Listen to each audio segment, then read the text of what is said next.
Welcome. I'm Patrick, Yoga Director here at YogaRenew.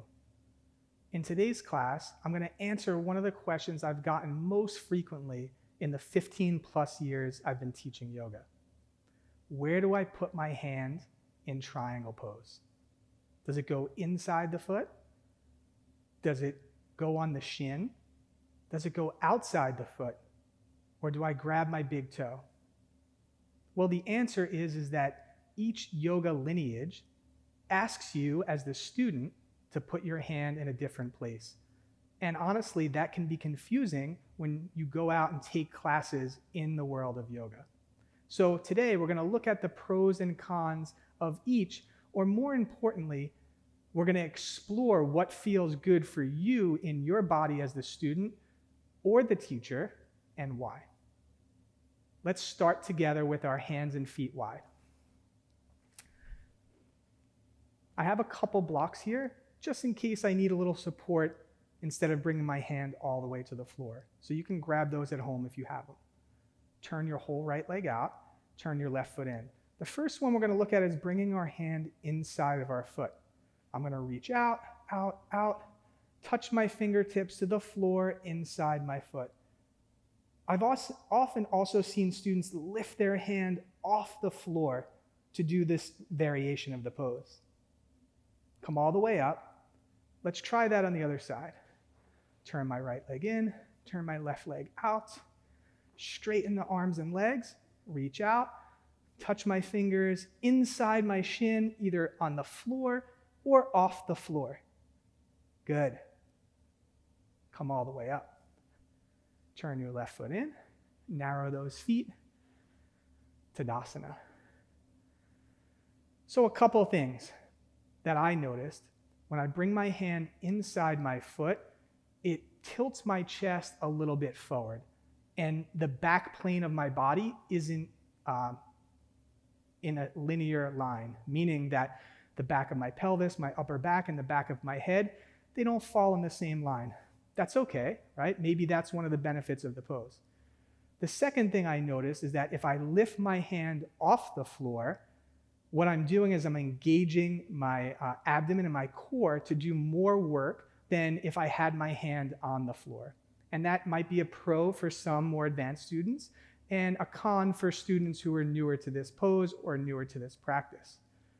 The other thing I do want to point out is that the name of the pose, Trikonasana, TRI, represents 3, right? So really, classically, Trikonasana should have 3 points of contact to help build the foundation of the pose, the 2 feet and the 1 hand.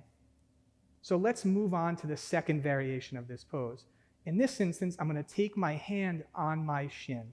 So let's step our hands and feet wide. Let's practice it together and then we'll talk about it. Turn your whole right leg out, turn your left foot in. Straighten your arms and legs, reach all the way out onto your side and grab your shin. Your thumb can go inside, your 4 fingers go on the outside. Press down to lift up. Keep working those legs. Good. Stand up. Let's try the other side. Turn that right foot in. Turn your left foot out. Right toes can turn in a little bit more. Straighten your arms and legs. Reach out. Take your left hand to your shin, thumb inside, 4 fingers outside. Press down with that hand to help you lift your arms and chest up. Good. Stand all the way up. Parallel your feet. Narrow them. Tadasana. So, what are some of the things you felt in this variation of triangle pose? A couple of things for me. Number 1, if you're practicing and you don't have props available, putting your hand on your shin is a great tool that you can use if you can't reach the floor. So that's a pro. The con of that is that if you have hyperextended knees or your students have hyperextension in their knees, by pressing your hand into your shin, it could exacerbate that hyperextension of the knee. So that maybe is a con. Another thing I love about this variation, though, is that by taking my hand on my shin, I feel like the sides of my trunk line up perfectly over my legs, meaning I can feel the lateral shape of this pose coming to fruition.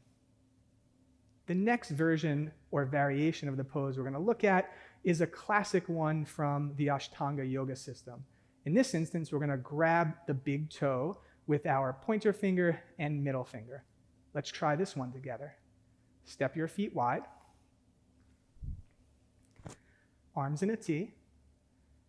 Right leg out. Left foot in. Straighten those legs. Reach out over that right leg. And then take your pointer finger and middle finger. Grab that big toe. And then press your heels down and lift. Good. Stand up. Let's try it on the other side. Right leg in. Left foot out. Right toes in a little bit. Straight arms and legs. Reach out, out, out, out. I'll grab my big toe with my pointer finger and middle finger and lift up. Stand all the way up. Parallel those feet. Narrow them. Fingers touch. Step or jump, Tadasana. How did that variation feel for you? One of the things that I noticed was that it's a much deeper stretch in my hamstrings than the other two poses, meaning that some of your students grabbing the big toe might not be a realistic option for them.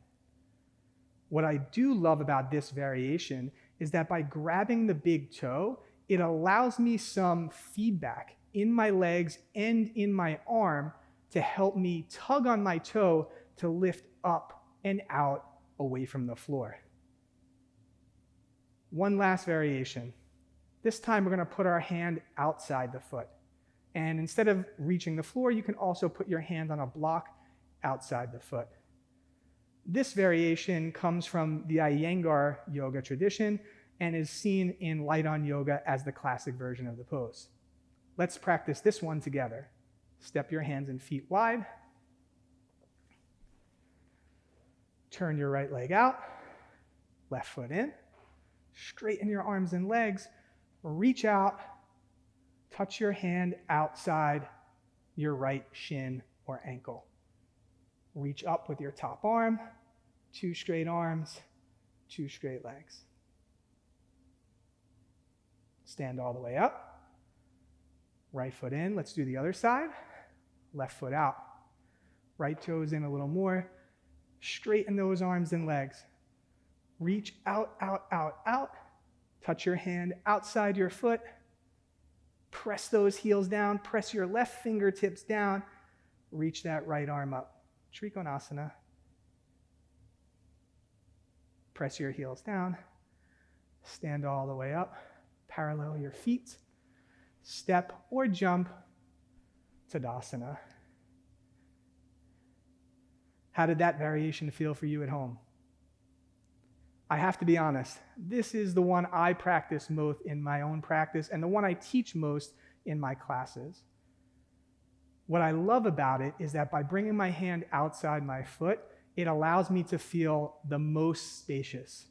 The most spaciousness across my chest, the most spaciousness across the front of my pelvis, and it allows that freedom early on in the practice that helps me unwind my body from maybe some tightness or stiffness. One of the drawbacks of this hand outside the foot, this last variation, is that it might be too open for people early on in their practice. And maybe they have to shorten their stance a little bit in order to bring their hand outside their foot, or even it's more beneficial to bring their hand to their shin instead of all the way outside their foot, especially if they don't have a block because they can't reach the floor. Most importantly, what I want to point out is that you as the student and as the teacher know the benefits or the pros and cons of each of these variations, and you can implement them in the classes that you teach, and you know why you've asked your students to put your hand inside, outside, grabbing that big toe or on their shin. Hope this little sequence and breakdown of triangle pose and where to place your hand was useful. Hope to see you again on the mat soon.